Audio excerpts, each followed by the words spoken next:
বাংলা জাগর সাফ কথা অনুষ্ঠানে আপনাদের সকলকে স্বাগত। আপনাদের সঙ্গে রয়েছে আমি শান্তম চক্রবর্তী। আর এই সাফ কথা অনুষ্ঠানে আমরা এই মুহূর্তে আমাদের রাজ্যে, আমাদের দেশে ঠিক কি চলছে, রাজনৈতিক পরিস্থিতি ঠিক কেমন, সমাজ ঠিক কেমন রয়েছে, মানুষ ঠিক কেমন রয়েছে, সেটাই একটুখানি বোঝবার চেষ্টা করছি। আমাদের অনুষ্ঠানে উপস্থিত থাকেন আমাদের অতিথিরা। আমরা আলোচনার মাধ্যমে বোঝবার চেষ্টা করি, বোঝানোর চেষ্টা করি যে ঠিক কোন দিকে যেতে চলেছে রাজ্যের, দেশের বা এই মুহূর্তে আমাদের আশপাশের গতিমুখটা ঠিক কোন দিকে যেতে চলেছে সেটাই একটু বোঝবার চেষ্টা করি। আর কদিন বাদেই রাজ্যে ভোট, আর সেই নির্বাচনের ঘোষণা হয়ে যেতে পারে সামনের সপ্তাহেই, এরকমটাই জানা যাচ্ছে। এই কমিশন সূত্রে এরকমটাই জানা যাচ্ছে যে ক দফায় ভোট হবে সেটাও সেই সময় ঘোষণা হয়ে যাবে, অর্থাৎ নির্ঘণ্ট ঘোষণা হয়ে যাবে। এবারে কি 7-8 দফাতেই ভোট হবে, নাকি 1 বা 2 দফাতে কিংবা 3 দফাতে ভোট হবে, সেটাও কিন্তু এখনো পর্যন্ত জানা যাচ্ছে না। জানা যাবে। এবারে একেবারে হিংসা শূন্য একটা শান্তিপূর্ণ ভোট করতে চাইছে নির্বাচন কমিশন। তাদের অন্তত বক্তব্য সেরকমটাই, যে তার জন্যই অনেকটা আগের থেকে, নির্বাচন ঘোষণার অনেক আগের থেকে কেন্দ্রীয় বাহিনী চলে এসেছে। তারা এরিয়া ডমিনেশন করছেন, বিভিন্ন জায়গায় ঘুরছেন, রুটমার্চ করছেন এবং সেই সঙ্গে সঙ্গে এলাকার যে আবহাওয়াটা সেটাও একটু বুঝে নেওয়ার চেষ্টা করছেন। রাজ্য প্রশাসনও কিন্তু সেরকমটাই চাইছে যে শান্তিতে ভোট হোক এবং সেই ভোট অন্তত একটু কম দফায় হোক, কারণ তাতে শান্তি বজায় রাখাটা একটু সুবিধাজনক হবে। কি হবে তার একটা আলোচনার মধ্যে দিয়ে আমরা বোঝবার চেষ্টা করব যে ঠিক কি হবে বা হতে পারে। আজকের আলোচনায় সেটাই আসবে। বঙ্গযুদ্ধ 2026।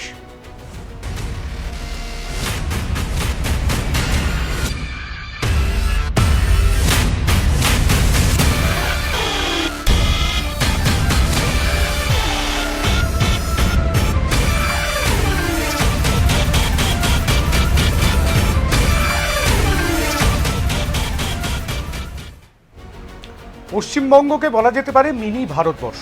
অর্থাৎ একদিকে যেমন পাহাড় রয়েছে, অন্যদিকে জঙ্গল রয়েছে, সুন্দরবনের মতন এত বড় একটা জঙ্গল গোটা পৃথিবীতে এত বড় ম্যানগ্রোভ অরণ্য আর কোথাও নেই। অন্যদিকে সমুদ্র রয়েছে, বালিয়াড়ি রয়েছে, সব কিছুই রয়েছে এই রাজ্যটার মধ্যে। এই যে 88,752 বর্গ কিলোমিটার পশ্চিমবঙ্গ, সেই পশ্চিমবঙ্গের 294টি বিধানসভা আসন। আর সেই বিধানসভা কেন্দ্রগুলোতে ইতিমধ্যেই রিটার্নিং অফিসার নিয়োগ করেছে নির্বাচন কমিশন। ইতিমধ্যেই একটু আগেই বলছিলাম যে শান্তিপূর্ণ নির্বাচন করবার লক্ষ্যে কেন্দ্রীয় বাহিনী নিয়ে এসেছে নির্বাচন কমিশন এবং দফায় দফায় বৈঠকের মাধ্যমে এটাই বোঝানো হয়েছে। বিভিন্ন রাজনৈতিক দলগুলো অবশ্য বিভিন্ন মত পোষণ করেছে যে ক দফায় হবে ভোট। তবে কমন ফ্যাক্টর একটাই, সেটা হচ্ছে সকলেই চাইছেন যে ভোটটা হোক একটু কম দফায়। কারণ আমরা দেখেছি 2006, 2011, 2016 কিংবা 2021 এতগুলো বেশি দফায় ভোট হয়েছে যে ভোট শেষ হতে হতে একটা 1 মাসেরও বেশি সময় লেগে যাচ্ছে। সুতরাং সেটা বোধহয় লক্ষ্য নয়, কম দফায় ভোট করানোই হয়তো লক্ষ্য।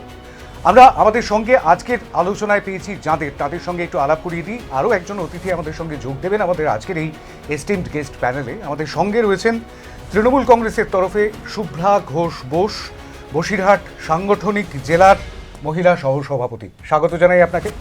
আমাদের সঙ্গে রয়েছেন জাতীয় কংগ্রেসের তরফে মুখপাত্র দীপশিখা ভৌমিক। স্বাগত জানাই আপনাকে। আমাদের দুই অতিথি রয়েছেন, আরও একজন অতিথি আমাদের সঙ্গে খুব শিগগিরই যোগ দেবেন। তবে তার আগে, আলোচনায় একদম ঢুকে পড়বার আগে আমি একটু আমাদের দর্শকদেরও দেখিয়ে দিতে চাইছি যে ঠিক এই মুহূর্তের পরিস্থিতিটা ঠিক কি পদক্ষেপ এই মুহূর্তে করা হয়েছে ইলেকশন কমিশনের তরফে। দেখে নেব।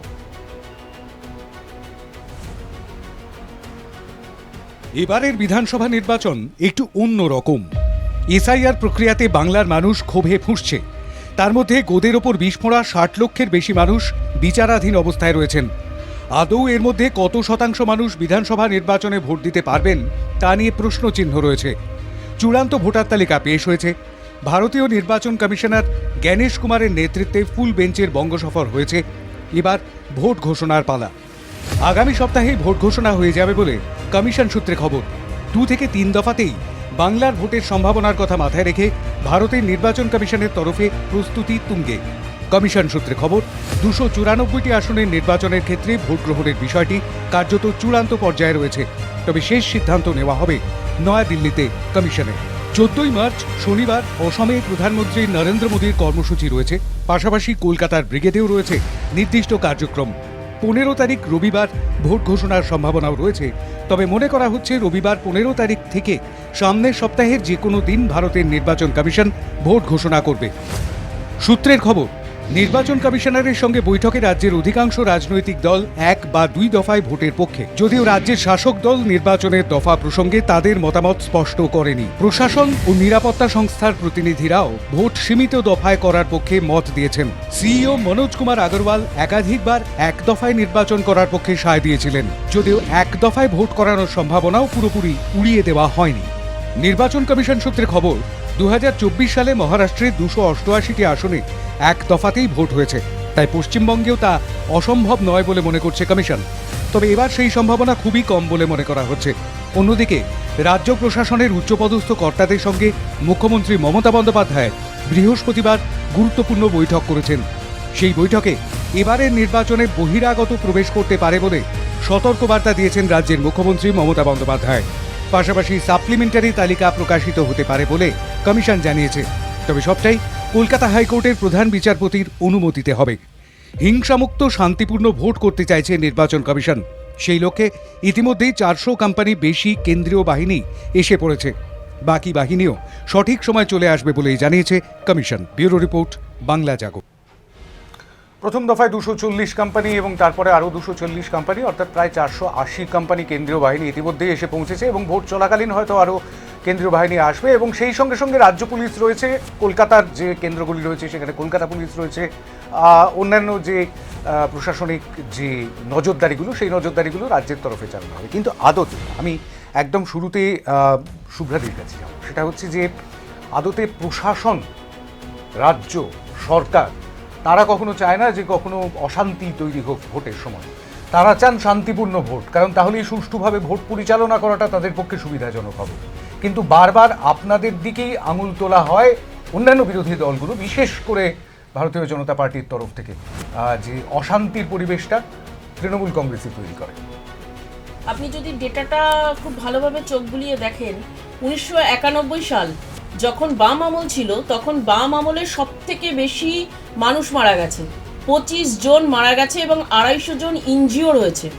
এবং 2011 সালে যখন পরিবর্তনের ঢেউ এলো, তৃণমূল সরকার প্রতিষ্ঠিত হলো, তখন কিন্তু খুব শান্তিপূর্ণ নির্বাচন হয়েছে। 2016 সালেও মানে খুব বিক্ষিপ্ত বলা চলে যে সংঘর্ষ হয়েছে, এবং 2021-এ একটা মেরুকরণের ভোট এসছে, সেখানে হয়তো সংঘর্ষ হয়েছে। কিন্তু তৃণমূল সরকারের আমলেই কিন্তু যদি দেখেন আপনি এই ডেটা রিপোর্টটা 1977 সাল থেকে, সেই ডেটা রিপোর্টে মানুষ মারা যাওয়া, মানুষ ইনজিওর হওয়া বা ঘর ছাড়া, এই পরিসংখ্যানটা আস্তে আস্তে কিন্তু কমতে শুরু করেছে। এবং কেন্দ্রীয় বাহিনী 240 হোক, 540 কোম্পানির হোক, প্রচুর কেন্দ্রীয় বাহিনী দিক না। এবং যেটা করার কথা ছিল, যেটা আমাদের ইলেকশন কমিশন, নির্বাচন কমিশন আমাদের গণতন্ত্রের, ভারতবর্ষের সংবিধানের একটা স্তম্ভ, তার সর্বাধিক অধিকার এই আমাদের নির্বাচন কমিশনের আমাদের ভোটের ব্যাপারে, যে ভোটার তালিকা প্রস্তুত করবে, ভোটারদের নিরাপত্তা দান করবে, সিকিউরিটি দেবে, ভোট ডিক্লেয়ার করবে, তারপরে রিটার্নিং অফিসার নিয়োগ করবে। চতুর্থতম স্টেপে তার এই কাজটা ছিল। কিন্তু সে আগেই রিটার্নিং অফিসার, মানে ব্যাক থেকে সে কাজ শুরু করেছে, আগেই রিটার্নিং অফিসার নিয়োগ করেছে। রিটার্নিং অফিসার নিয়োগ করাটা তো তার প্রথম কাজ ছিল না। রিটার্নিং অফিসার নিয়োগ করুক, এসআইআর এর নামক যে চক্রান্তটা করেছে, কেননা আমি বসিরহাট শহরের মেয়ে এবং বউ, আমি খুব প্রান্তিক শহরের মেয়ে বউ, তো সেখানকার মেয়ে বউ হয়ে আমি তো ভেবেছিলাম যে খুব প্রচুর রোহিঙ্গাদের লিস্ট বেরোবে, যে লিস্টে আমি প্রচুর রোহিঙ্গা দেখতে পাবো, কিন্তু সেই লিস্ট তো কোনো রোহিঙ্গার লিস্ট বেরোয়নি। আর এসআইআর করুক, আর কেন্দ্রীয় বাহিনী মোতায়েন করুক, রিটার্নিং অফিসার নিয়োগ করুক, কোনোভাবেই বাংলার মানুষের মন থেকে তৃণমূল সরকারকে সরানো যাবে না। একেবারে আমি আসবো একটু দীপশিখাদির কাছে, সেটা হচ্ছে যে বেশি দফায় ভোট, আপনারা এখন বিরোধী আসনে, আপনারা কেন্দ্রেও বিরোধী আসনে রয়েছেন এই মুহূর্তে, সর্ববৃহৎ বিরোধী হিসেবে আপনারা কেন্দ্রে এই মুহূর্তে ফাংশন করছেন। কিন্তু বিষয়টা হচ্ছে এরকমটাই যে 2011-তে আপনারা সরকারে ছিলেন, 2011-এ আপনারা সরকার এনেছেন বলা যেতে পারে, কিন্তু তারপরে যেভাবেই হোক সেটা সম্পর্কটা বিচ্ছিন্ন হয়ে গেছে। কিন্তু এই মুহূর্তে আপনারাও চাইছেন এক বা দু দফায় ভোট হোক। যে প্রতিনিধি দল গিয়েছিলেন সেখানেও তারা তাই বলেছেন, প্রদীপ ভট্টাচার্য এবং আশুতোষ চট্টোপাধ্যায় তারা গিয়েছিলেন, কিন্তু তারা বলছেন যে এক বা দু দফাতেই ভোট হোক, দফা কম হলে সুবিধাটা কোথায়? দফা কম হলে একটা সুবিধা হচ্ছে, প্রথম কথা যে ফ্র্যাগমেন্টেশনটা কমে যায়। এই কনসলিডেটেডভাবে ভোট হলে, আমরা আগের বিহারের ভোটের এক্সাম্পল দিয়ে বলছি যে নানা জায়গায় বিহারে যখন ভোটস হচ্ছে, বাইরে থেকে বহিরাগতরা আমরা দেখেছি ট্রেনে করে এসেছে একটা জায়গায় ভোট দিয়েছে, অন্য জায়গায় ভোট দিয়েছে, দিল্লির ভোটে ভোটার ছিল, তারপরে এসে বিহারে ভোট দিয়েছে। সুতরাং এই যে নানা জায়গায় distributed efforts of false voting, সেটা কমতে পারে, সেটা একটা চান্সেস। কিন্তু আমার মেন বক্তব্য, আমাদের দেশ বিশ্বের সর্ববৃহৎ একটা গণতন্ত্র, সেখানে ভোটিং হতে গেলে একটু আগে দিদি বলছিলেন যে কীভাবে হিংসা নাকি কমে এসেছে বছর পর বছর। আমার খুব লজ্জা করে বলতে, পশ্চিমবঙ্গে এমন একটা রাজ্য যেখানে প্রতি বছর ইলেকশন হলেই প্রথমে একটা খুন দিয়ে শুরু হয়। আগের বারে আপনি পঞ্চায়েত ইলেকশনের সময় দেখবেন, যেই ইলেকশন অ্যানাউন্স হলো সঙ্গে সঙ্গে একজন পরিযায়ী শ্রমিক সে গ্রামে ফিরেছিল ইলেকশনের 1 মাস আগে, এসেই খুন হয়ে গেল প্রথম দিন। তাহলে এই দিয়ে আমাদের যে গণতন্ত্রের বলা হয় সেলিব্রেশন, একদিক থেকে সেই সেলিব্রেশনটা শুরু হয় মানুষের খুন দিয়ে। 2018-র কথা বলছি আমি, পঞ্চায়েতে প্রায় 34% বিরোধীদের যে প্রার্থী ছিল তারা নমিনেশন পর্যন্ত ফাইল করতে যেতে পারেননি। জায়গায় জায়গায় ভোট হয়েছে উইদাউট নমিনেশন, উইদাউট দ্য প্রার্থী বিং এবল টু রিচ। সুতরাং তাদেরকে যদি আমি একটা সাপোর্ট না দিতে পারি, তাদেরকে যদি আমি সেফগার্ড না করতে পারি, তাহলে এই ভোটিংয়ের কোনো মানেই হয় না। উনি বলছিলেন, দিদি বলছিলেন যে কিভাবে বাম আমল থেকে নাকি 25 জন মারা গিয়েছিলেন এবং তারপরে নাকি আস্তে আস্তে ভোট এখন অনেক বেশি স্ট্রিমলাইন্ড হচ্ছে। 2019-এর কথা বলি, 693 জন মানুষ অ্যাটাকড হয়েছিলেন। 2021-এ কেন্দ্রীয় বাহিনীর গুলিতে 4 জন মানুষের মৃত্যু হয়েছিল। 2023-এ পঞ্চায়েত ইলেকশনের সময় 11 জন মানুষ মৃত হয়েছিলেন। সুতরাং কেন্দ্রীয় বাহিনীর গুলিতে মৃত্যু হয়েছিল। আমরা মানে অ্যাকচুয়ালি যে জায়গাটা দীপশিখাতে বলবার চেষ্টা করছেন, সেই জায়গা থেকে এই জায়গাতেও চলে আসতে পারি যে শীতলকুচির মতন ঘটনাও তো ঘটে, এই রাজ্যেই ঘটে। যাদের ওপর দায়িত্ব গোটা বিষয়টাকে নিয়ন্ত্রণ করবার, যাদের ওপর দায়িত্ব নিরাপত্তা দেওয়ার মানুষকে, তারাই কি নিরাপত্তাটা ঠিকঠাক মতন দিতে পারেন? এই যে এরিয়া ডমিনেশনের কথা বলছিলাম, কেন্দ্রীয় বাহিনী এসেছেন, কিন্তু কেন্দ্রীয় বাহিনী তারা কি ঠিকঠাক কাজ করেছেন এই নির্বাচনগুলোতে বা করবেন ভবিষ্যতে? সেটাও একটা প্রশ্ন। সেই প্রশ্ন থাক, তার উত্তর অবশ্যই দেবো। আমাদের সঙ্গে আরও একজন অতিথি যোগ দিয়েছেন আমাদের এই আলোচনায়। আমরা প্রাথমিকভাবে তাকে স্বাগত জানাবো। বুলবুলি মাঝি, ভারতীয় জনতা পার্টির প্রবক্তা, এবং তার সঙ্গে অবশ্যই এই বিষয়টা নিয়েই প্রথমে আমি কথা বলবো, তারপরে আমি আসবো অবশ্যই শুভ্রাদির কাছে। যেটা হচ্ছে যে এই যে দফার কথা বলা হচ্ছে, নিরাপত্তার মধ্যে সাধারণ মানুষকে নিরাপত্তা দিয়ে একটা শান্তিপূর্ণ ভোট করানোর লক্ষ্যে নির্বাচন কমিশন ইতিমধ্যেই 480 কোম্পানি কেন্দ্রীয় বাহিনী নিয়ে চলে এসেছে এবং দফায় দফায় আসতেই থাকবে এবং সম্পূর্ণটা শুরু হয়ে গিয়েছে, প্রস্তুতি শুরু হয়ে গিয়েছে। রিটার্নিং অফিসার ইতিমধ্যেই 294টি কেন্দ্রে 294 জন রিটার্নিং অফিসার নিয়োগ করেছে নির্বাচন কমিশন। দফা কম বা দফা বেশি হলে কি সুবিধা কি অসুবিধা? দফা যদি কম হয় তাহলে ভোটটা আমাদের যেটা মানে এখানেও লোক দিচ্ছে সেই ভোটই দিদি এক্ষুনি খুব সুন্দরভাবে বললেন, যেভাবে ব্যাখ্যা দিলেন যে এখানে ভোট দিয়েই পরের দফায় দেখা যাবে অন্য জায়গায় অন্য জেলায় চলে গিয়ে সেখানে ভোট দিচ্ছেন, সেইটা বন্ধ করা যাবে প্রথম কথা। দ্বিতীয় কথা হচ্ছে এই যে দফা, যদি আমি বলবো যে ভোট যখন হচ্ছে এক দফা কি দু দফায় হওয়াটাই ভালো, কেন গোটা পশ্চিমবঙ্গের ছবি গোটা পশ্চিমবঙ্গের মানুষের কাছে ক্লিয়ার যে আমরা 2019 দেখেছি, আমরা 2021 দেখেছি। আমরা ভোটটাকে একটা উৎসব হিসাবে এই রাজ্য পালন করে, যেখানে রক্তের হোলি খেলা হয়। সে আমার বাংলায় যারা ভারতীয় জনতা পার্টি করে তাদেরকে গাছে ঝুলিয়ে দেওয়া হয়। আমরা দেখেছি 2021-এর ছবি, আমরা কেউ ভুলে যাইনি কিভাবে মা বোনেদের ইজ্জতকে নষ্ট করা হয়েছে এই বাংলায়। সেই জন্য বলবো ভোট হোক, মানুষের গণতান্ত্রিক অধিকার, মানুষ নিজের ইচ্ছায় ভোটটা দিক এবং তার যাকে পছন্দ তাকে ভোট দিক। কিন্তু এই রক্তের হোলি খেলা এই বর্তমান শাসক দলে যারা রয়েছে তাদের কাছে বলবো, কেন রক্তের হোলি খেলার মানে হাতে রং লাগিয়েছে তারাই, আজকে এই বাংলায় টিকে থাকার জন্য এসআইআর নিয়ে যেভাবে মানুষকে বিভ্রান্ত করেছে, যেভাবে মানুষের মধ্যে বিভ্রান্তি তৈরি করে বিএলওদের মানে প্রাণ চলে গেছে, আজকে এর দায়টা কে নেবে? এই সরকারকে তো নিতে হবে। আর বাংলার মানুষ দেখুন বুঝে গেছে যে এই সরকার আর এই বাংলায় টিকে থাকবে না। তার কারণ এ মানুষ মারার সরকার হয়ে গেছে, যেখান থেকে চোখ চুরি হয়ে যায়, যেখান থেকে আমার বাংলার মা বোনেদের সম্মান চুরি হয়ে যায়, যেখানে বাংলার যুবকদের চাকরি চুরি হয়ে যায়, সেই সরকারের আমার মনে হয় বা গোটা পশ্চিমবঙ্গের মানুষের মনে হচ্ছে যে দরকার নেই। তাই জন্য আজকে আমরা দেখেছি ব্রিগেড ময়দানে কিভাবে সাজো সাজো রবে পুরো গোটা কলকাতা শহর সেজে ব্রিগেডের উঠেছে। কথা পরে আসবো, বুলবুল দি অবশ্যই আসবো, কিন্তু তার আগে হ্যাঁ একদমই আগামীকালই তো প্রধানমন্ত্রী আসছেন বঙ্গে, তিনি কি বার্তা দেন সেদিকেও নজর থাকবে। কিন্তু আমি একদম শুরুতেই বলেছিলাম যে এবারের ভোটটা একটু অন্যরকম, কারণ এবারের ভোট এমন একটা আবহে হচ্ছে যেখানে এসআইআর হয়েছে, অর্থাৎ স্পেশাল ইন্টেন্সিভ রিভিশনে এখনো পর্যন্ত 60 লক্ষ মানুষের ভাগ্য গণনা বাকি। এখনো পর্যন্ত যেরকমটা আমরা গতকাল নির্বাচন কমিশন সূত্রে খবর পেলাম যে মোটামুটিভাবে 15 লক্ষ মানুষের এখনো পর্যন্ত নিষ্পত্তি করা গিয়েছে। বাকি যে 45 লক্ষ মানুষ রয়েছেন তাদের ভাগ্য কী হবে সেটা এখনো পর্যন্ত জানা যাচ্ছে না। এখনো পর্যন্ত যেরকমটা জানা যাচ্ছে 63 লক্ষেরও বেশি মানুষের নাম বাদ গিয়েছে। 58 লক্ষ প্রথমে এবং তারপরে আরও 5 লক্ষাধিক, অর্থাৎ 63 লক্ষেরও বেশি নাম বাদ গিয়েছে। তারা এবার ভোট দিতে পারবেন কিনা জানা যাচ্ছে না। অর্থাৎ এই 1,24,00,000 মানুষ যারা এই ভোটার তালিকা থেকে বাইরে, তারা ঠিক কি করবেন? তারা কি ভোট দিতে পারবেন এবার? সেটা একটা বড় প্রশ্ন, আর সেই প্রশ্ন সামনে রেখে এবারে ভোট করতে হচ্ছে। কিন্তু আমি একটু অবশ্যই যাবো শুভ্রাদির কাছে, কিন্তু তার আগে একটু বলি 2006-এর বিধানসভা নির্বাচন হয়েছিল 5 দফায়। 2006-এর পর 2011-এ পরিবর্তনের সরকার এলো, তৃণমূল কংগ্রেস সরকার এলো, কংগ্রেসের সঙ্গে হাত ধরে 6 দফায় হয়েছিল সেবারে ভোট। তারপরের বার অর্থাৎ 2021, 2016তেও 6 দফায় হয়েছিল ভোট। 2021-এ সব রেকর্ড ব্রেক করে 8 দফায় হয়েছিল ভোট। এবারে ভোটটা কমানোর চেষ্টা করছে, দফাটা কমানোর চেষ্টা করা হচ্ছে। তার কারণ সেই সময় যা দেখানো হয়েছিল অর্থাৎ 2021-এ সেটা হচ্ছে বিভিন্ন জায়গায় যে সেন্ট্রাল ফোর্স তার ডিপ্লয়মেন্ট করে শান্তিতে ভোট করানো, সেটা ছিল কমিশনের লক্ষ্য। ঠিক 5 বছরে লক্ষ্যটা বদলে গিয়েছে।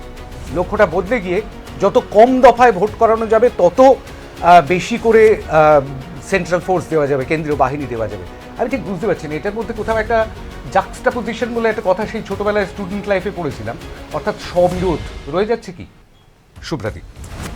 স্ববিরোধ বলতে আমি বারবারই এইটা আমার মধ্যে, আমি আপনাকে আগেও বলেছি যে আমি খুব বসিরহাটের প্রান্তিক শহর থেকে এসেছি। এসআইআর-এর যে লিস্ট, সেই লিস্টে কোনো রোহিঙ্গার লিস্ট বেরোয়নি। আমি ভেবেছিলাম একটা রোহিঙ্গার লিস্ট বেরোবে, আমি বসিরহাটের মতন প্রান্তিক শহরে থাকি।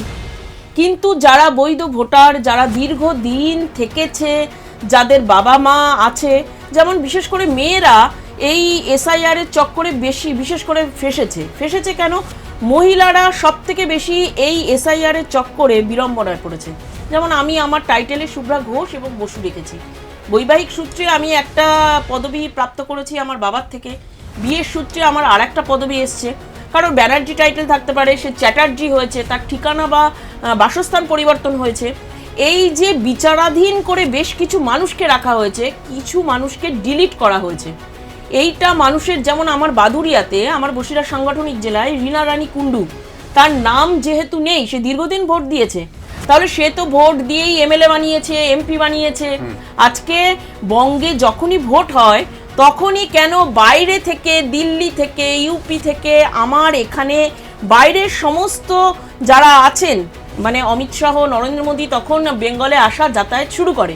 কিন্তু তৃণমূল কংগ্রেস এমন একটা দল যে দল প্রতিনিয়ত মানুষের সঙ্গে থাকে। আজকে এসআইআর ক্যাম্পে তো সেখানে আমরা কাউকে পাওয়া যায়নি, তৃণমূল কংগ্রেসের যুব, ছাত্র, মহিলারা তারা পাশে থেকেছে।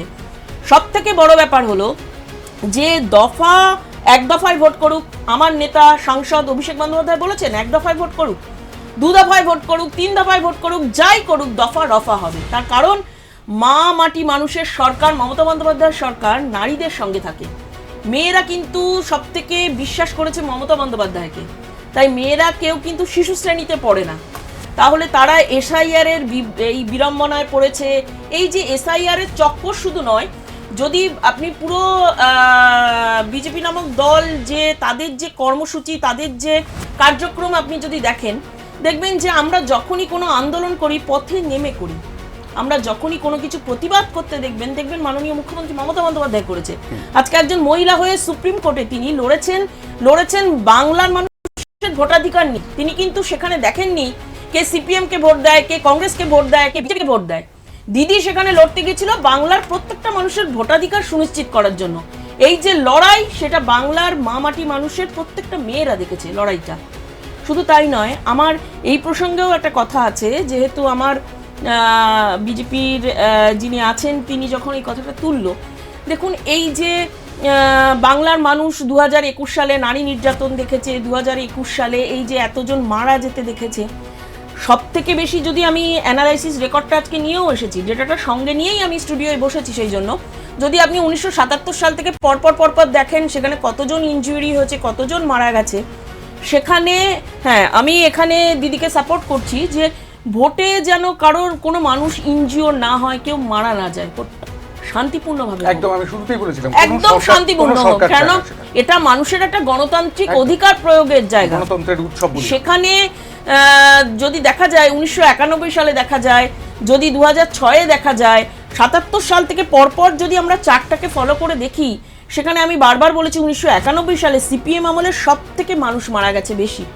এবং এই যে ভোটের সময় নিরাপত্তা দেওয়ার অধিকার যেমন কেন্দ্রীয় সরকারের আছে, তাহলে কেন্দ্রীয় সরকার তো অনেক আগে থেকেই তারা ব্যাকওয়ার্ড কাজ শুরু করেছে। আমি বলেছি যে নির্বাচন কমিশনের যে প্রথমে হচ্ছে ভোটের ডেট ডিক্লেয়ার করবে, তারপরে তারা নিরাপত্তা দেবে, ভোটার তালিকা প্রস্তুত করবে, ভোটার তালিকাটাই প্রস্তুত করতে গিয়ে পুরো ঘেটে ফেলেছে। এখনো পর্যন্ত সেটাই প্রস্তুত নেই, এখনো পর্যন্ত সাপ্লিমেন্টারি কবে বেরোবে সেটাও এখনো পর্যন্ত জানা যাচ্ছে না। কিন্তু সেই জায়গা থেকে আমি একটা ছোট্ট ডেটা দিয়ে আমি আসবো, দীপশিকাদের কাছে আসবো অবশ্যই, ছোট্ট একটা ডেটা দিই। সেটা হচ্ছে একটু আগেই আমাদের এস্টিমড গেস্ট বুলবুলি মাঝি যেরকমটা বলছিলেন যে রক্তগঙ্গা বয়ে যায় এবং এখানে নানান রকমভাবে এই পশ্চিমবঙ্গে এই বাংলায় যখন ভোট হয় তখন অশান্তি তৈরি হয়। একটু যদি হাতের কাছে মোবাইলটা রয়েছে এবং সেই মোবাইলে ইন্টারনেট কানেকশনও রয়েছে, সেখানে যদি একটুখানি খোঁজ করেন তাহলে দেখতে পাবেন যে আরও দুটো রাজ্যের নাম কিন্তু প্রথম তালিকায় জলজল করছে। একটির নাম বিহার, অন্যটির নাম উত্তরপ্রদেশ। আর ঘটনাচক্রে এই দুটি বিজেপি পরিচালিত রাজ্য, যেখানে বুথ ক্যাপচার বা এই ধরনের ঘটনা এবং সেই সঙ্গে অশান্তি, হ্যাঁ এটা খুব সত্যি কথা যে সেগুলো খুব বেশি করে সামনে আনা হয় না, প্রচারে আনা হয় না। হয়তো ভারতীয় জনতা পার্টি সেগুলোকে দেখতে চায় না, তাই কি বলবো? একটা কথা বলবো যে এখানে এই বাংলায় যে ডিজিটাল যোদ্ধা যারা রয়েছেন বা যারা মিডিয়াটাকে এখন চালাচ্ছে বা সোশ্যাল মিডিয়ায় যারা নানান রকম নানাভাবে মানুষকে উৎসাহিত করছে যে দিদি অনেক কাজ করছে, আমি শুধু বলবো দিদির বাংলায় যেটা ঘটছে সেটার সাথে সবসময় বিহার মানে আর আমাদের উড়িষ্যা তুলনা করা অবশ্যই দরকার আছে। কিন্তু 15 বছর ধরে যে সরকার এখনো মাটি মানুষটাকে সুরক্ষিত করতে পারেনি, তাদেরকে আশা ভরসা শুধু মুখেই দিয়েছে, তাদেরকে শুধু ভাতাজীবী করে রেখে দিয়েছে। আজকে আপনি বলুন তো গোটা 15 বছর ধরে আমি যদি ভাবি তাহলে এই 15 বছর ধরে কারা রাস্তায় নয়? অবশ্যই মাটি মানুষের সরকার, সেই সরকার বাংলার প্রতিটি জনগণকে রাস্তায় নামিয়ে দিয়েছে। ডাক্তাররা রাস্তায়, নার্স বোনেরা রাস্তায়, আজকে আশা কর্মীরা পর্যন্ত রাস্তায়। কিন্তু এটাও কি অস্বীকার করতে পারেন, আমি তৃণমূল কংগ্রেসের হয়ে বলছি না, কিন্তু এটাও কি অস্বীকার করতে পারেন যে করোনার সময় রাস্তায় তৃণমূল কংগ্রেস, নোটবন্দি হয়েছে, মানুষ মরছে, লাইনে দাঁড়িয়ে রয়েছে রাত্রি 2:30-র সময়, তখনও তৃণমূল কংগ্রেস রাস্তায়, যখন এসআইআর এর নাম বাদ যাচ্ছে মানুষের তখনও তৃণমূল কংগ্রেস রাস্তায়, তৃণমূল সুপ্রিমো রাস্তায়, সবসময় কিন্তু রাস্তায় নেমেছেন। এবং সেই সঙ্গে সঙ্গে আমরা কংগ্রেসকেও কিন্তু দেখেছি, দীপশিকাদি সেটা বলতে পারবেন না যে কংগ্রেসও কিন্তু রাস্তায় নেমে প্রতিবাদটা করেছে এসআইআর এর সময়। আমি এবার একটা কথা বলি, এসআইআর নিয়ে আপনারা যেটা বলছেন, বাংলার এই সরকার রাস্তায় রয়েছে, কারণ চক কাটতে আমরা দেখেছিলাম, সেই চক কেটে কেটে কিভাবে বাংলার মানুষকে গণ্ডির মধ্যে থাকতে শিখিয়েছিলেন এই বাংলারই মুখ্যমন্ত্রী। আমরা দেখেছিলাম তিনি সেই সময়ও রাস্তায় ছিলেন, যখন মানুষকে বেরোচ্ছে না। দো হাত দো গজ দূরি জরুরি কে বলেছিলেন? না না না, সেটা তো দূর, দেখুন সেটা দো গজ দূরি জরুরি, সেটা কে না, না, বলেছে? যেটা থালাবাটি বাজানো, সেটা কে বলেছে? না না না, আমাকে সেটা কথা তো বলতে বলছি। দিন। প্রথম হ্যাঁ, কথা হচ্ছে নিশ্চয়ই, যে এই নিশ্চয়ই, বাংলায় দিদি প্রতিটা মানুষকে রাস্তায় নামিয়েছেন, তাই দিদিও রাস্তাতেই রয়েছেন। আর বাংলার মানুষ এবার রাস্তায় নেমেই জবাব দিচ্ছে। আমরা 2026-এ দেখতে পাচ্ছি বাংলার মানুষের, দিদি বললেন না এক্ষুনি যে বাংলার এখানে মহিলারা দিদিকে মানে সাদরে গ্রহণ করে নিয়েছে, তাহলে রাস্তায় যারা রয়েছে তারা কারা? মহুয়া মৈত্রীর মতো একজন সাংসদ বলছেন যারা মানে টিএমসি করে না তারা নাকি বাঙালি নয়। এটা কোথা থেকে বলেন, কিভাবে বলেন আমি জানি না। এদের দলের সাংসদ পদে বসে থেকে এইভাবে একটা ধর্ণা মঞ্চ থেকে দাঁড়িয়ে থেকে উনি কিভাবে বলতে পারেন, প্রথম কথা। দ্বিতীয় কথা হচ্ছে দিদিভাই খুব সুন্দর একটা কথা বললেন যে যখন এসআইআর শুরু হলো তাদের যুব ভাইরা রাস্তায় ছিল। একদম আমরা হেল্প ডেস্ক দেখেছি, সেখানে মানুষের উপকার করার জন্য দেখেছি যে ফর্ম ফিল আপ করে দিচ্ছে। আজকে ফর্মে যখন নামের ভুলটা এলো তাহলে সেই দায়টা কে নেবে? আজকে যাদের নাম বাদ গেল সেই দায়টা কে নেবে? কারণ কাউকে এরা থাকতে দেয়নি, কোনো দলের কোনো বিএলএ 2 যারা হয়েছে তাদেরকে এরা থাকতে দেয়নি। ওরা বলেছে আমাদের বাংলা আমরাই সামলে নেব। তো আমাদের বাংলা যখন আমরাই সামলে নিয়েছি, সেখানে না ছিল কংগ্রেসের প্রতিনিধিকে থাকতে দেওয়া হয়েছে, বিজেপিকে ভয় দেখিয়ে মারধর করে তাদেরকে ঘরে ঢুকিয়ে দিয়েছে, সিপিএম তাদের সাথে ছিল। আমরা দেখে গেছি এসআইআর নিয়ে টিএমসির সাথে সাথে সিপিএম ছিল, কারণ তারা সেই মানে বলবো না দিল্লি থেকে কাটলেট খায় আর বাংলায় এসে বিরোধিতা করে। এবারে একটা নতুন সমীকরণ পাওয়া যাচ্ছে, তৃণমূল কংগ্রেসের সঙ্গে সিপিআইএম এর সখ্য। যাই হোক, এই সখ্যটা আছে কিনা আদৌ সেই বিষয়টা নিয়ে কথা বলতে হবে, কিন্তু তার আগে একটা ছোট্ট বিরতি নিতে হবে। বিরতির পর আমি দীপশিকাদির কাছে আসবো, অবশ্যই কংগ্রেসের বক্তব্যটাও জানতে হবে। বিরতির ওপারে সঙ্গে থাকবেন।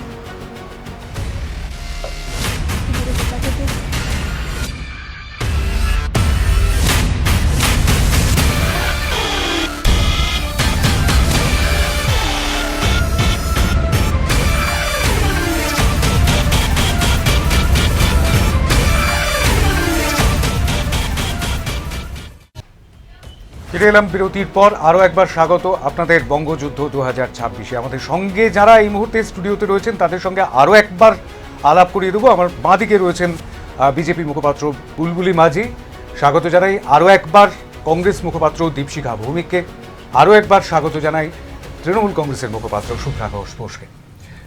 প্রত্যেকেরই সাংগঠনিক পদ রয়েছে, সেগুলোর বিষয়ে আর গেলাম না, কিন্তু বিষয়টা হচ্ছে এরকমটাই যে এই মুহূর্তে যে জায়গাটায় এসে আমরা থেমেছি সেটা হচ্ছে মানুষের যখন সমস্যা, একটু আগে শুভ্রাদি বলছিলেন মানুষের যখন সমস্যা, সেটা বিজেপি, তৃণমূল কংগ্রেস কিংবা বাম সেটা না দেখে রাজ্যের মানুষের জন্য মমতা বন্দ্যোপাধ্যায় রাস্তায় নেমেছেন। শুধুমাত্র তৃণমূল কংগ্রেসের যারা ভোটার তাদের জন্য রাস্তায় নামবো এরকমটা নয়, কিন্তু বাংলার ভাষা, বাংলাভাষী শ্রমিক যখন আক্রান্ত হয়েছেন বিভিন্ন রাজ্যে, তখনও পর্যন্ত মমতা বন্দ্যোপাধ্যায় রাস্তায় নেমেছেন। এই যে রাজ্যের মানুষের যে তিনি প্রশাসনিক প্রধান, তিনি শুধুমাত্র তৃণমূল কংগ্রেসের সুপ্রিমো নন, সেটা তো অবশ্যই প্রেজওয়ালি, সেটা তো অবশ্যই প্রশংসার যোগ্য। দীপশিখা ভৌমিক, নিশ্চয়ই অদ্ভুত শুনতে লাগে যে রাজা সে রাস্তায় নামছে কি না প্রজাকে সে সাপোর্ট করতে চায় এবং প্রজাকে সে বাঁচাতে চায়। কার হাত থেকে বাঁচাতে চায় প্রশ্নটা আমার সেখানে। একটু আগে খুব সুন্দর করে শুভ্রাদি বলছিলেন যে কিভাবে 1991-এ রক্তগঙ্গা বয়ে যেত এবং তারপরে নাকি আস্তে আস্তে 2021 আস্তে আস্তে নির্বাচন নাকি খুব সুষ্ঠু হতে শুরু করেছে। আচ্ছা, নির্বাচন যদি সুষ্ঠু না হতো, যদি না হওয়ার পক্ষে মানুষে ভোট দিত, তাহলে নিশ্চয়ই এতদিন সিপিএমও থাকতো। সিপিএমকে সরানো হয়েছেই যাতে এই রক্তগঙ্গা না বয়ে যায়। আপনারাও যদি ফিরে এসে আবার সেই রক্তগঙ্গাই বন আর তারপরে কম্পেয়ার করে বলেন যে 1991-এ কম থেকে এখন রক্তগঙ্গা কম বইছে, এটা কি কোনো কম্প্যারেটিভ হলো? একটু আগে উনি বলছিলেন যে কিভাবে মানুষের নাকি রাস্তায় নেমে এসেছেন। দিদি বলছিলেন কিভাবে মমতা ব্যানার্জি রাস্তায় নেমে এসে মানুষের সাপোর্টে কথা বলছেন, উনি সুপ্রিম কোর্টে যাচ্ছেন। আচ্ছা, মমতা ব্যানার্জি প্রথম দিন এসআইআর করার সময় বলেছিলেন যে এসআইআর হতে দেবো না এই রাজ্যে। তাহলে উনি মুখ্যমন্ত্রী হয়ে কেন এসআইআরটা আটকাতে পারলেন না? কেন তাকে সুপ্রিম কোর্টে একজন সাধারণ মানুষ হিসেবে যেতে হলে? উনি কিন্তু মুখ্যমন্ত্রী হয়ে যাননি, উনি কোনো লয়ারের ক্যাপাসিটিতে যাননি, উনি একজন সাধারণ মানুষ যে কিনা সুপ্রিম কোর্টে যাওয়ার ক্যাপাসিটি রাখে, সেই ক্যাপাসিটিতে গিয়েছিলেন। তাহলে তাকে প্রশ্ন যে ওনাকে আমি ওপেনলি রাস্তায় দাঁড়িয়ে দেখতে পাচ্ছি যে একটা ইডির ছাপা মারছে, সেখানে মুখ্যমন্ত্রী নিজে পৌঁছে গিয়ে সব ধরনের সাংবিধানিক যত রুলস আছে সব ভেঙে গিয়ে একজন সাংবিধানিক পজিশনে বসা মুখ্যমন্ত্রী সে একটা অফিসে গিয়ে পেপার্স বের করে নিয়ে চলে আসছেন। ওপেনলি এই যে গুন্ডামোটা তৃণমূল করে, তৃণমূলের মানুষে করে, সেটা ওদের মজ্জাগত হয়ে গেছে এবং ওরা মনে করে যে এই গুন্ডামোগুলো করা আজকের দিনে ওদের অধিকার, যে বাংলাটাকে ওরা এমনভাবে সাজিয়ে নেব। একটু আগে বুলবুলিদি বলছিলেন এসআইআর করার সময় কিভাবে তৃণমূলের লোক ছাড়া আর কেউ রাস্তায় নামতে পারেনি। আমি একটা প্র্যাকটিক্যাল এক্সাম্পল দিচ্ছি। আমার ওখানকার ইয়ারও, হাওড়ার ইয়ারও যিনি, তাকে আমরা 33টা মানুষের, আমাকে শেষ করতে দিন, 33টা মানুষের লিস্ট দিয়েছিলাম তাকে, যে আমাদের BLA 2। উনি আমাকে জবাবে কি বললেন জানেন? 330টা নাম দিয়ে এসেছে টিএমসি, আপনাদের 33টা নাম নিয়ে কি করবো? প্রথম সময় যখন ফার্স্ট রাউন্ডে আমি ওনাকে বললাম যে আপনাদের কি কোনো এরকম ক্যাটেগরাইজেশন আছে যে এতগুলো নাম দিলে তবে আপনি BLA-দের নাম তুলবেন? তাহলে কতখানি ভাবে পুরো সিস্টেমটা কারাপ্ট হয়ে আছে, যে এই আরও সে ডিসাইড করছে যে একটা লিস্টে টিএমসির কটা নাম থাকবে, কংগ্রেসের কটা নাম, কটা মানুষের নাম দিলে একটা লিস্টে যাওয়ার যোগ্যতা আমরা অর্জন করছি।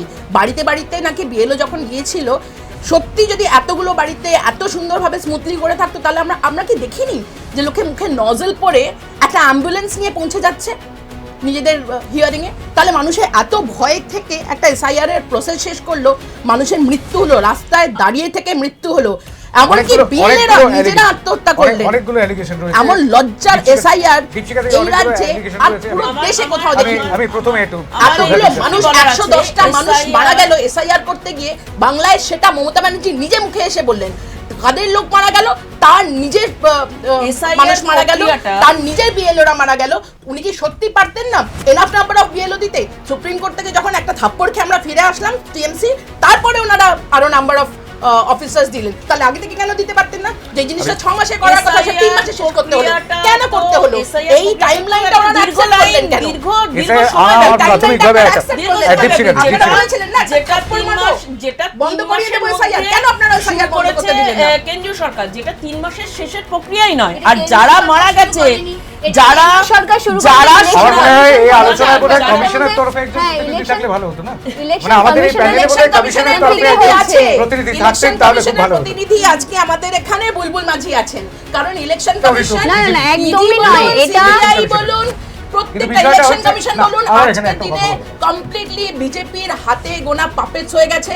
আমরা জ্ঞানেশ কুমারকে খুব সুন্দর করে দেখেছি যখন রাহুল গান্ধী এসে প্রশ্ন করছেন, লিস্ট আফটার লিস্ট দেখিয়ে রাহুল গান্ধী প্রশ্ন করছেন যে এই দেখুন ফেক ভোটার, এই দেখুন ফেক ভোটার। আপনি নিশ্চয়ই দেখে থাকবেন একজন সরস্বতী, হ্যাঁ একজন সুইটি, নানা ধরনের নাম নিয়ে ব্রাজিলিয়ান মডেলের ছবি দিয়ে মরে গেছে আমাদের SIR এর লিস্ট। সত্যি সেই সব যারা সংবিধানের হাতে এবং সেটা করতে গিয়ে নির্বাচন কমিশনের যখন দায়িত্বপ্রাপ্ত উনি জ্ঞানেশ কুমারকে, তার জন্য 193 জন সাংসদকে তার এত সুন্দর ব্যবহার, এবং ইডি, CBI এবং নির্বাচন কমিশন সবটাই তো বিজেপি একদম করায়ত্ত করে রেখেছে। আর যদি এনারা বলেন যে যখন SIR এর ফর্ম ফিল আপ হয়েছে সেখানে CPM, কংগ্রেস, বিজেপি বসতে পারেনি, এই তথ্যটা আমি কিছুতেই মেনে নেব না। তার কারণ হচ্ছে তাদের মানসিকতাই নেই।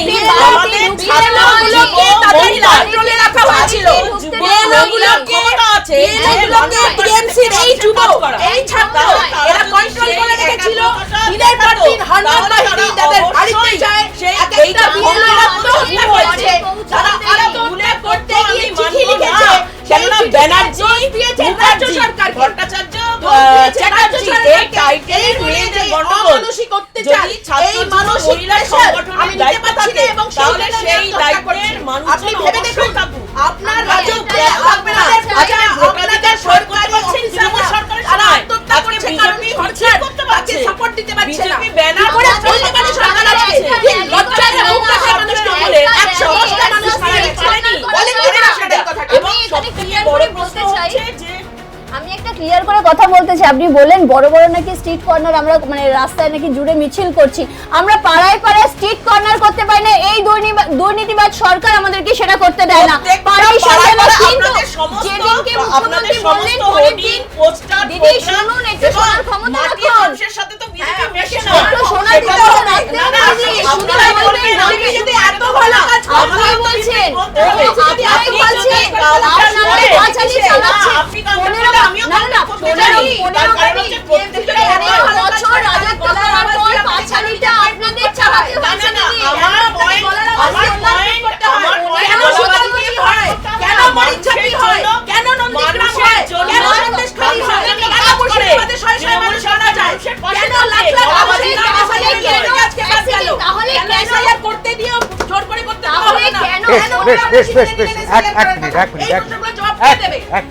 আমাকে বুলবুলির কাছে একটা প্রশ্ন আছে তার উত্তরটা দিন। সেটা হচ্ছে যে পরিবর্তন যাত্রা তো করলেন, 8টা-9টা পরিবর্তন যাত্রা হলো, এতগুলো জায়গা থেকে সারা বাংলা জুড়ে পরিবর্তন যাত্রা হলো এবং পরিবর্তন যাত্রায় বিশাল মানুষের বিপুল সাড়া। কালকে ব্রিগেড রয়েছে, ব্রিগেডেও প্রধানমন্ত্রী নরেন্দ্র মোদী আসছেন এবং সেখানেও বিপুল সাড়ার জন্য আপনারা তৈরি হচ্ছে। একদম তাই। তাহলে গণতান্ত্রিক পরিবেশ যদি নাই থাকতো তাহলে পরিবর্তন যাত্রা কিংবা ব্রিগেড মিটিং করতে পারতেন কি?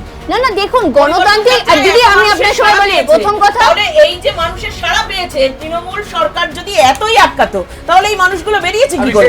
আর এই যে 77টা বিধানসভায় সিট পেয়েছে 2021 সালে, তাহলে সেই 77টা সিট যখন পেয়েছেই সেটা তৃণমূল গভর্নমেন্ট তো তাহলে মানুষকে ভোটাধিকার প্রয়োগ করার সুযোগ দিয়েছে, না হলে এতগুলো এবার আমাকে বলতে দিন যে মূল করছে। না না না, বিজে মূল সেটা আপনি বলুন। প্রথম কথা হচ্ছে না না, একটু আগে বুলবুলি বলেছেন তৃণমূল কংগ্রেস মিছিল করতে দেয়, বিজেপিকে বড় বড় করে মন্দির করতে দেয়। একটা কথা হচ্ছে ভেবে দেখুন, আমরা যখন কোনো সিট কর্নার করি, দিদি আপনার সময় বলবেন, যখন আমরা কোনো সিট কর্নার করি তখন পারমিশন পাই না পুলিশের থেকে। আমাদের কোনো জনসভা করতে গেলে শুভেন্দু অধিকারীর মতো বিরোধী দলনেতাকে যেতে হয় হাইকোর্টের অর্ডার আনতে। এরা বলছে এরা আমাদেরকে জায়গা দেয়, আর দিদি ওখান থেকে দাঁড়িয়ে বলে দিয়েছিল যে মিছিল বেরোবে অভিনেতা অভিনেত্রীদের নিয়ে। আমরা দেখেছিলাম যাদবপুরে কিভাবে দিদি মিছিল বের করেছিল, বিরোধী দলনেতাকে হাইকোর্টের অর্ডার নিয়ে রায় নিয়ে তার 7 দিন পরে মিছিল বের করতে হয়েছিল। তাই বাংলার মানুষের রাস্তায় বেরিয়ে এসেছে। দিদি বলে যেটা বলছেন যে মানে টিএমসি কিছু করে না সেই জন্য মানুষকে ছেড়ে দিয়েছে রাস্তায় বেরোনোর জন্য। মানুষ এই 15 বছরের সরকারে এতটা ভীতি সন্ত্রস্ত হয়ে গেছে, এতটা দুর্নীতির মধ্যে জড়িয়ে গেছে, সেখান থেকে মানুষ ছাড়া পেতে পরিবর্তন যাত্রায় রাস্তায় দাঁড়িয়ে দাঁড়িয়ে তারা সাড়া দিয়েছে যে আমরা এই বাংলায় পরিবর্তন করতে চাই। প্রথম কথা। দ্বিতীয় কথা হচ্ছে আপনি খুব সুন্দরভাবে বলছেন যে আপনাদের লোকজনকে আমরা মানে আমাদের লোকজনকে নাকি আপনারা সাথে নিয়েছেন। আমি আপনাকে গ্যারান্টি দিয়ে বলছি দিদি, আপনাদের দলের লোক মানে এই শাসক দলের লোক এসআইআর এর সময় কোন দলকে সাথে নেয়নি এবং মানুষের মধ্যে এই ভুলভ্রান্তি ঘরে ঘরে গিয়ে পৌঁছে দিয়েছে যে দেখুন কি করে কেন্দ্র সরকার এইভাবে এসআইআর করছে। আপনি কি করে বলেন ইলেকশন কমিশন বিজেপির সাথে রয়েছে? দিদি তো দেখলাম যিনি এসেছেন মানে দিদি গলা জড়িয়ে নিতে পারলে ভালো হয়। দিদি তো তাদের সাথে কথা বলছেন, দিদি তো সুপ্রিম কোর্টে গিয়ে তাদের সাথে মানে তাদের আগেইনস্টে যাচ্ছেন। তো দিদিকে নিয়ে আপনারা যখন এত মাতামাতি করছেন, আপনারা যখন হচ্ছে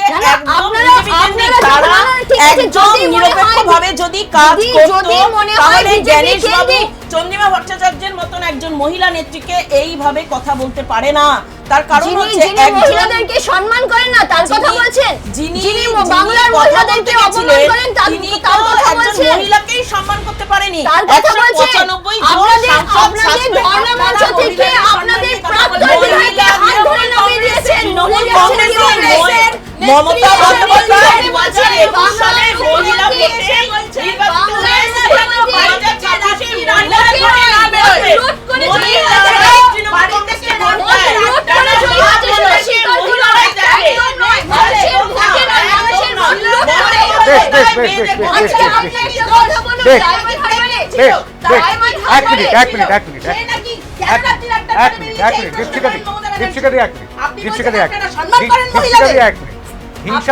হিংসামুক্ত নির্বাচন করতে চাইছে কমিশন। আমরা এই স্টুডিওর মধ্যে কোথাও হিংসা ছড়াতে দেবো না, কিন্তু বিষয়টা হচ্ছে এরকমটাই যে বারংবার শাসক দলের দিকই অঙ্গুলি নির্দেশ করা হয়, তারাই নাকি হিংসা করছে, তারাই নাকি রক্তগঙ্গা বওয়াচ্ছে, গোটা বাংলা জুড়ে তারা নাকি সন্ত্রাসের রাজত্ব তৈরি করছে।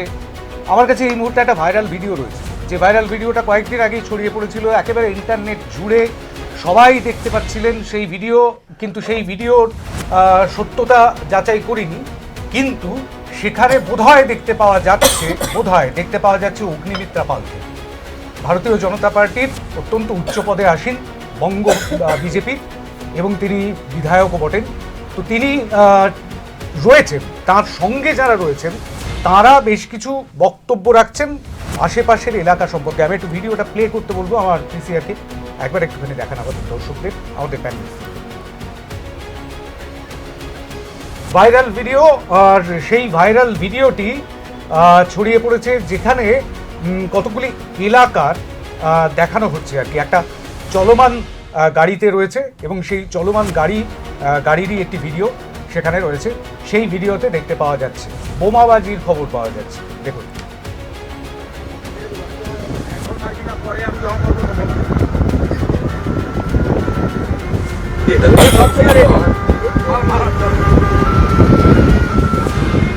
আমাদের র্যালি চলছে এখানে বোম মারলো মনে আছে এখানে বোম মারলো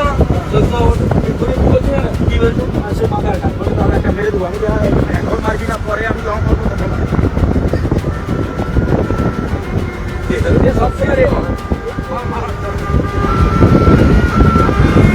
আমাদের র্যালি চলছে এখানে বোম মারলো মনে আছে এখানে বোম মারলো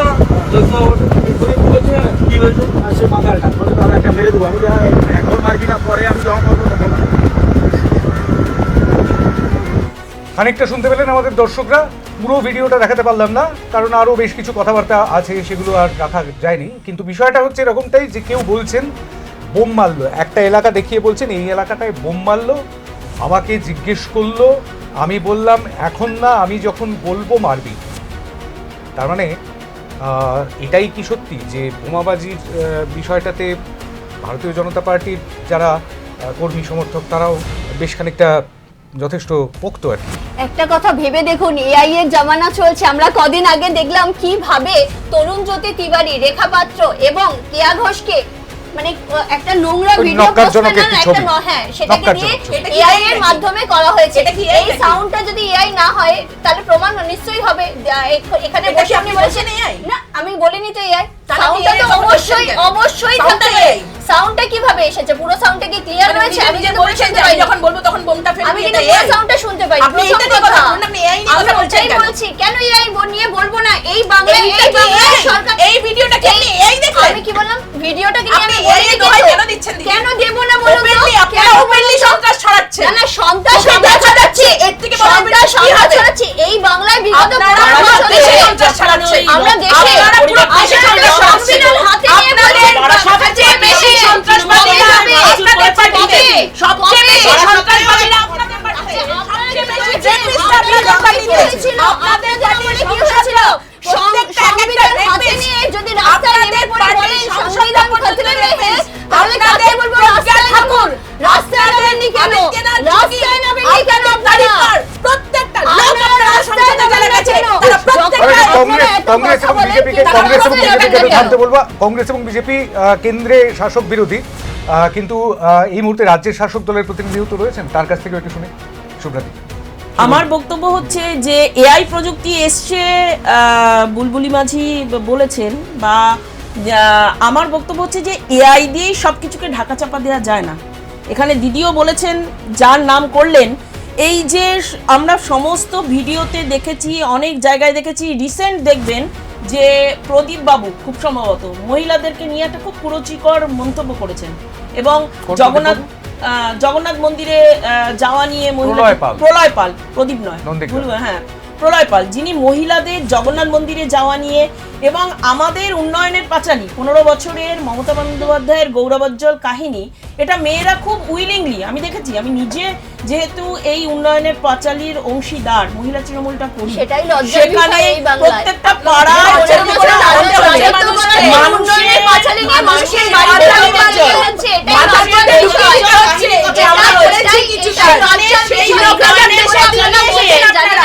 বলে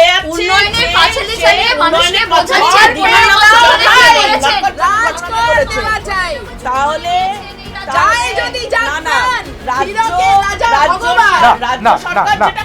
আমি একটা কথা বলি, সেটা হচ্ছে উন্নয়নের পাঁচালীটা যদি নক্কারজনক আপনাদের মনে হয়, বিজেপি এবং কংগ্রেসের সেরকমটাই মনে হচ্ছে, কিন্তু সেটাও তো সত্যি যে এই উন্নয়নের পাঁচালীকে ঘিরে যদি মহিলাদের, অর্থাৎ তৃণমূল কংগ্রেসকে সমর্থন করছেন যারা, সেই মহিলাদের তাদেরকেও যদি নক্কারজনকভাবে আক্রমণ করা হয়, সেটাও তো সমানভাবে নিন্দা।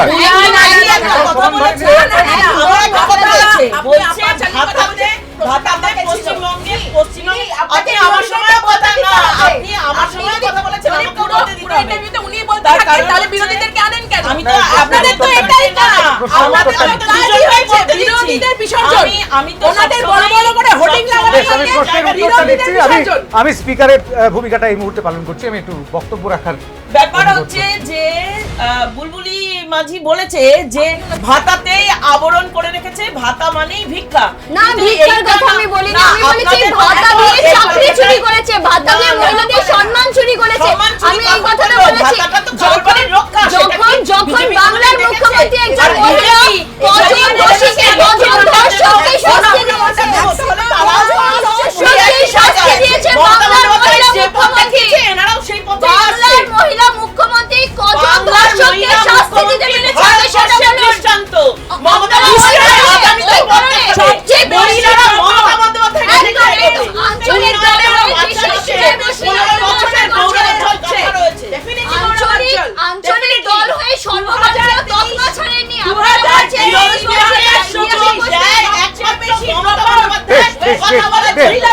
বেশ বেশ বেশ আমি বুঝলাম যে আপনারা বলছেন, মানে বিরোধীরা এরকমটাই বলছেন যে ভাতা এবং সেই সঙ্গে সঙ্গে মহিলাদের মোটেই সম্মান দেয় না তৃণমূল কংগ্রেস। কিন্তু একটা কথা বলুন তো, সেটা হচ্ছে না, এক মিনিট আমি প্রশ্নটা রাখি আগে, তারপর উত্তর দেবেন। সেটা হচ্ছে যদি এরকমটাই হয় যে পশ্চিমবঙ্গের যে লক্ষ্মীর ভাণ্ডার, সেই লক্ষ্মীর ভাণ্ডার এবার ৩,০০০ টাকা করে দেওয়া হবে, কে বলেছেন? কে বলেছেন? ভারতীয় জনতা পার্টি বলেছে, রাইট। আচ্ছা, আর একটা বিষয় হচ্ছে যে এ রাজ্যের লক্ষ্মীর ভাণ্ডার অন্য রাজ্যে গিয়ে নাম হয়ে যায় লাডলি বেহেনা, কিংবা অন্য কিছু নাম টাম দিয়ে, যেমনটা কন্যাশ্রী, সেই কন্যাশ্রীর নাম হয়ে যায় কেন্দ্র সরকারের বেটি বাঁচাও বেটি পড়াও। মানুষের হাতে টাকা দেওয়া হয় না, যেখানে এই স্কিমের 80% টাকা প্রধানমন্ত্রীর প্রচারে যায়, মানুষের হাতে 1 টাকা যায় না, বেটি বাঁচাও বেটি পড়াও তাহলে এরকমটা কি যে মুখে, তাহলে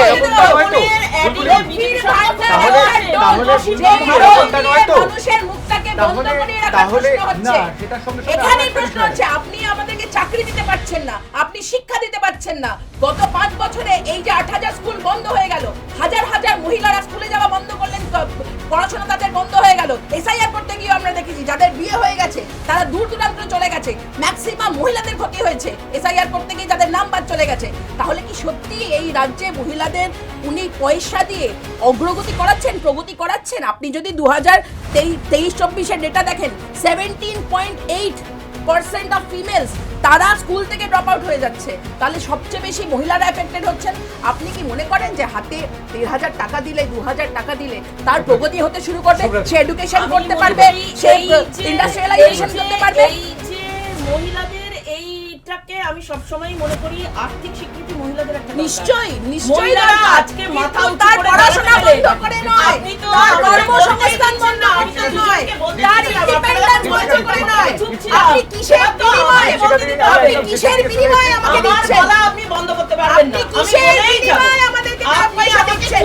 আমার কাছ থেকে আমার চাকরি নিয়ে, আপনি আমার কাছ থেকে আমার পড়াশোনা ছিনিয়ে নিয়ে, আমার হাতে 1,000 টাকা জোটের গল্প চলছে, দেখুন দিল্লিতে বসে ইন্ডিয়ান জোট হচ্ছে। আমাদের কালচার, মানুষকে পড়ানো, মানুষকে পড়ানো, সর্বশিক্ষা অভিযান আমাদের করা, হ্যাঁ আমাদের কালচার। আইআইটিস, আইআইএম, আইএমআইস আমাদের কালচার। আমাদের দেশে যদি এই ইনস্টিটিউশনগুলো কংগ্রেস না নিয়ে আসতো, আপনাদের মতো মানুষের হাতে থাকতো, তাহলে দিনের পর দিন স্কুল শুধু বন্ধই হতো, শুধু বন্ধই হতো। গত 10 বছরে আপনারা যে হাল করেছেন এই রাজ্যে। 1 মিনিট দীপশিখা দি, 1 মিনিট। আমাদের হাতে আর 1 মিনিট করেই সময় বরাদ্দ আছে, বাকি সময় একেবারেই শেষের দিকে। আমি ঠিক সেই জায়গাটা থেকে একটুখানি জানতে চাইবো, সেটা হচ্ছে যে এই মুহূর্তে ভোটের ইস্যু অনেকগুলো, কিন্তু সেই ভোটের ইস্যুতে যেহেতু আমাদের প্যানেলে সবাইকে, সব অতিথিকেই মহিলাদের পেয়েছে, তাই মহিলারা ঠিক কেন এবং কাকে ভোট দেবে কি মনে হয়? আমি শুরু করবো শুভ্রা ঘোষ। মহিলারা মমতা বন্দ্যোপাধ্যায়কেই ভোট দেবে, তার কারণ মহিলারা, আমরা মহিলা মুখ্যমন্ত্রী চাই। 2026-এর লড়াইটা মা বোনেদের লড়াই। আমি মনে করি এসআইআর চক্রান্তে মেয়েরা সব থেকে বেশি বিড়ম্বনায় পড়েছে। মেয়েদের পাশে যদি দাঁড়িয়ে থাকে, মমতা বন্দ্যোপাধ্যায় দাঁড়িয়েছে। আজকে একটা মেয়ে সমাজের বুকে মাথা উঁচু করে যদি দাঁড়াতে চায়, তাহলে তার ব্যবস্থা করেছে মমতা বন্দ্যোপাধ্যায়। শুধু তাই নয়, আজকে নারী বিদ্বেষী দল হচ্ছে বিজেপি সরকার। তারা মুখে সবসময় নারীদের কথা বলে, কিন্তু নারীদের যোগ্য সম্মান তারা কখনোই দেয় না। এবং আজকে যদি এমএলএ, এমপি, পঞ্চায়েত সমিতি, আপনি যদি কর্পোরেশনের চেয়ারম্যান দেখেন, সমস্ত জায়গায় মহিলাদেরকে অগ্রাধিকার দিয়েছে মমতা বন্দ্যোপাধ্যায়। শুধু তাই নয়, মহিলারা নিজেদের জন্য যোগ্য দাবি আদায়ের জন্য মমতা বন্দ্যোপাধ্যায়কে বিশ্বাস করে দেখেই 2021 সালে মমতা বন্দ্যোপাধ্যায় মেয়েদের ভোটে জিতেই এসেছিলেন মুখ্যমন্ত্রী হয়ে। 26-এও আমরা বিশ্বাসী এই মহিলা ভোটেই মমতা বন্দ্যোপাধ্যায় আবারও মুখ্যমন্ত্রী হবে। বেশ, বলুন। আচ্ছা, একটা কথা বলুন, মহিলা আপনি বলতে চাইলেন যে ভোটে মানে কাকে চাই? অন্তত বাংলার মেয়েরা তো এই বাংলার, সেই বাংলা নিজের মেয়েকে চায়। 2021-এ যে আমরা হোর্ডিং দেখেছিলাম, সেই মেয়েকে চায় না, কারণ সেই মেয়ের দ্বারাই আজকে এই বাংলায় মহিলাদের নিরাপত্তাহীনতায় ভুগতে হয়। রাত সন্ধ্যা 8টার মধ্যে বাড়ির মধ্যে ঢুকে যেতে হয়, সেটা আমার বাংলা সেই মেয়েটাই কথা বলেছিল। আজকে এই মহিলার জন্য বাংলার যুবকদের চাকরিটা চলে গেছে, বাংলার শিক্ষা ব্যবস্থা, স্বাস্থ্য ব্যবস্থা একদম ভুলুণ্ঠিত হয়েছে। আজকে বাংলার মেয়েরা এমন একজনকে চাইছে ঠিক 2011 সালে যেমন চেয়েছিল যে ওই সিপিএম সরকারকে সরিয়ে কোনো একজন আসুক, যে তাদের দুঃখের কথা বলবে, যে তাদের একটা চাকরি দেবে, ভাতাটা দিক না, কোনো ক্ষতি নেই, কিন্তু ধার করে ভাতা দিয়ে তাদের সিদ্ধারাকে ভেঙে দিয়ে, এবং মহুয়া মৈত্রের মতো সাংসদরা বলে যে ভাতা যদি নিতে হয় তাহলে দিদির মিছিলে যেতে হবে।